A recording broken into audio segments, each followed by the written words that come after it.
Hello everyone.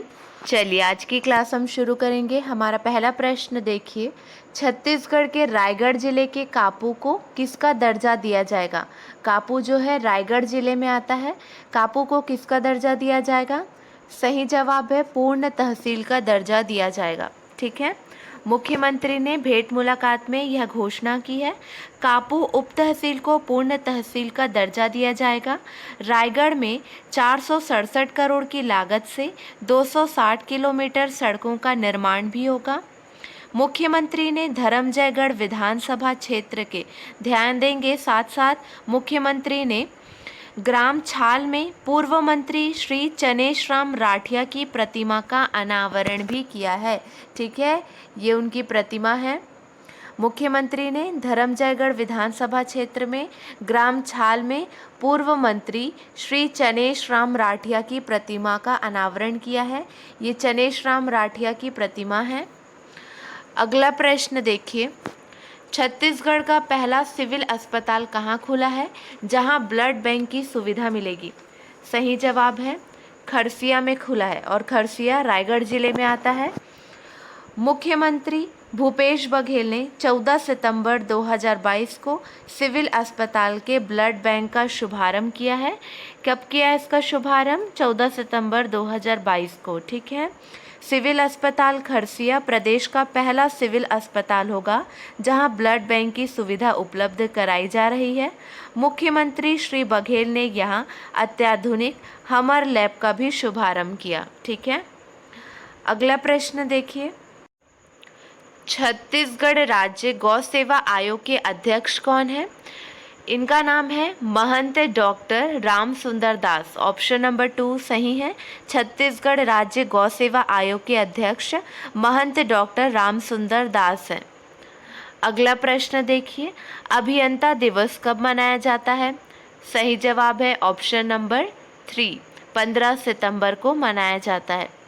Bharat के महान engineer Bharat Ratna sir Mokshagundam Visvesvaraya ने अपनी असाधारण दृष्टि और प्रतिभा से भारत में इंजीनियरिंग के क्षेत्र में अतुलनीय योगदान दिया।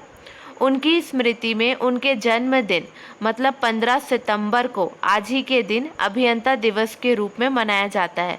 ठीक है, और आज है 15 सितंबर।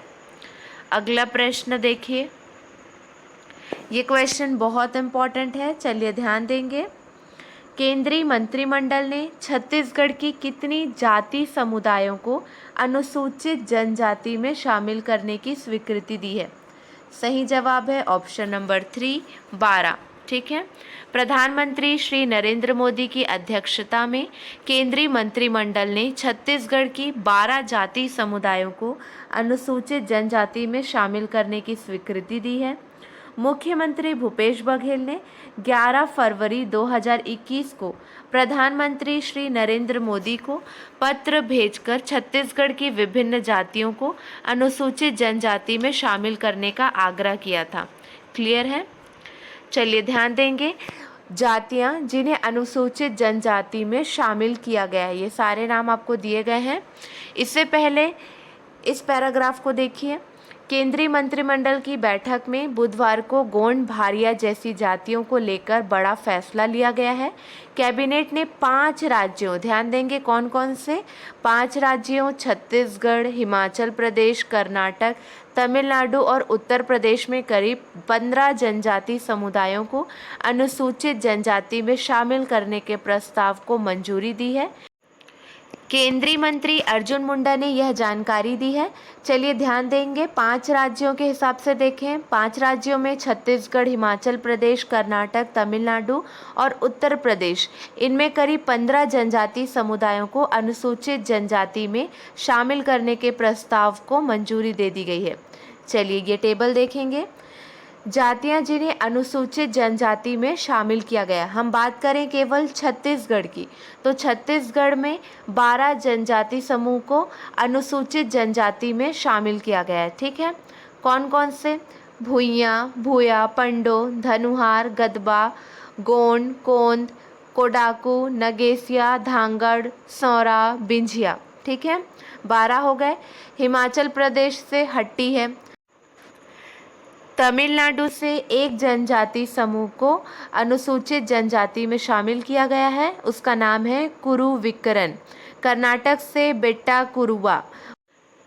चलिए क्लियर है। उत्तर प्रदेश से गोंड उपजाति धुरिया, नायक, ओझा, पठारी और राजगोंड है। चलिए हमारा अगला प्रश्न देखिए। छत्तीसगढ़ के किस जिले में बुनियादी शिक्षा अभियान का शुभारंभ किया गया है? सही जवाब है बस्तर। ऑप्शन नंबर 1 सही है। छत्तीसगढ़ के बस्तर जिले में बुनियादी शिक्षा अभियान का शुभारंभ किया गया है। अगला प्रश्न देखिए। छत्तीसगढ़ के बलरामपुर में कब से कब तक साक्षरता सप्ताह का आयोजन किया गया? सही जवाब है ऑप्शन नंबर 3, 8 सितंबर से 14 सितंबर 2022 तक। छत्तीसगढ़ के बलरामपुर में 8 सितंबर से 14 सितंबर 2022 तक साक्षरता सप्ताह का आयोजन किया गया है। अगला प्रश्न देखिए। प्रदेश में कब से कब तक स्वच्छता ही सेवा अभियान चलाया जाएगा? सही जवाब है 15 सितंबर से 2 अक्टूबर 2022 तक चलाया जाएगा। ऑप्शन नंबर 2 सही है।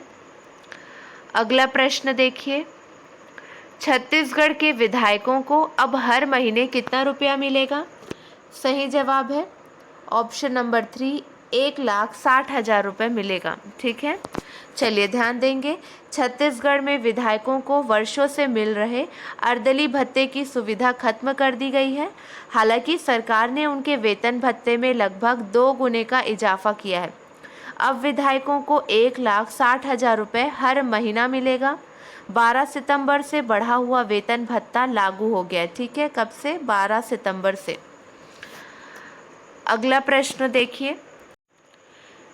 छत्तीसगढ़ विधानसभा अध्यक्ष को अब से कितना रुपया महीने का वेतन भत्ता मिलेगा? सही जवाब है 1,96,000। ठीक है, ऑप्शन नंबर 3 सही है। अब तक अध्यक्ष का वेतन भत्ता 1,32,000 रुपये महीना हुआ करता था। मुख्यमंत्री और मंत्रियों के वेतन भत्ते में वृद्धि की अधिसूचना सरकार 8 सितंबर को ही प्रकाशित कर चुकी है। अगला प्रश्न देखिए। खेलो इंडिया राष्ट्रीय लीग और रैंकिंग जूडो में छत्तीसगढ़ के कोंडागांव जिले की रंजीता ने कौन सा पदक जीता है? सही जवाब है ऑप्शन नंबर 2, सिल्वर पदक जीता है। सिल्वर पदक बोलिए या रजत पदक बोलिए, दोनों सेम है। सब जूनियर जूडो प्रतियोगिता में कोंडागांव जिले की रंजीता ने रजत पदक व हेमवती नाग ने कांस्य पदक जीता है। ठीक है, हेमवती नाग ने कांस्य पदक जीता है। भारतीय जूडो महासंघ व स्पोर्ट्स अथॉरिटी ऑफ इंडिया के संयुक्त तत्वावधान में गुजरात जूडो संघ ने प्रथम खेलो इंडिया राष्ट्रीय जूडो लीग व रैंकिंग जूडो प्रतियोगिता वेस्ट जोन 11 से 15 सितंबर तक सरदार पटेल स्पोर्ट्स कॉम्प्लेक्स गुजरात में हुई। अगला प्रश्न। देश के 14वें अटॉर्नी जनरल के रूप में किसे नियुक्त किया गया है? सही जवाब है मुकुल रोहतगी को नियुक्त किया गया है। उनका इमेज आपको दिया हुआ है। चलिए ध्यान देंगे। मुकुल रोहतगी को देश के अगले और 14वें अटॉर्नी जनरल के रूप में नियुक्त किया गया है। वे 1 अक्टूबर से अपना दूसरा कार्यकाल शुरू करेंगे। रोहतगी के वेणुगोपाल की जगह लेंगे। किनकी जगह लेंगे? के वेणुगोपाल की, जिनका कार्यकाल 30 सितंबर को समाप्त हो रहा है। रोहतगी इससे पहले जून 2014 में भी अटॉर्नी जनरल के रूप में नियुक्त किए गए थे और जून 2017 तक सेवा दी थी। वेणुगोपाल ने हाल ही में सुप्रीम कोर्ट को संकेत दिया था कि वह 30 सितंबर के बाद पद पर नहीं रहेंगे। अब साल जून के अंत में एजी वेणुगोपाल का कार्यकाल 3 महीने के लिए बढ़ा दिया गया था। यह एक्सटेंशन 30 सितंबर को समाप्त होने वाला है।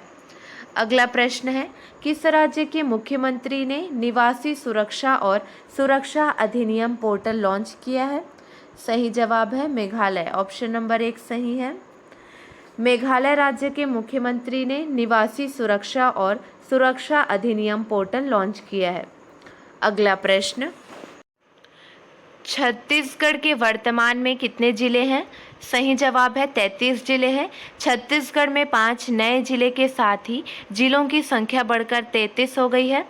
संकेत है कि अगले साल विधानसभा चुनाव के पहले 3 और जिले अस्तित्व में आ जाएंगे। ये नाम है पत्थलगांव, अंतागढ़ और सीतापुर। मुख्यमंत्री अगले साल 26 जनवरी को इन जिलों का ऐलान कर सकते हैं। इस प्रकार कुल 36 जिला अस्तित्व में आ सकता है। इस प्रकार छत्तीसगढ़ में कुल 36 जिले हो सकते हैं। चलिए, आपके लिए 2 प्रश्न हैं, इसका सही जवाब आपको कमेंट सेक्शन में देना है। छत्तीसगढ़ का नया जिला खैरागढ़ छुईखदान गंडई जिला का अंग्रेजी शॉर्ट नाम क्या है? 4 ऑप्शन आपको दे दिए गए हैं। अगला प्रश्न है, पशुधन के संरक्षण एवं संवर्धन के कार्य को आगे बढ़ाते हुए गौवंश के उत्तम स्वास्थ्य के लिए कौन सी नई सेवा का इस्तेमाल किया जाएगा? आज के लिए बस इतना ही। अगले वीडियो में मिलेंगे नए प्रश्नों के साथ। Keep watching and keep learning.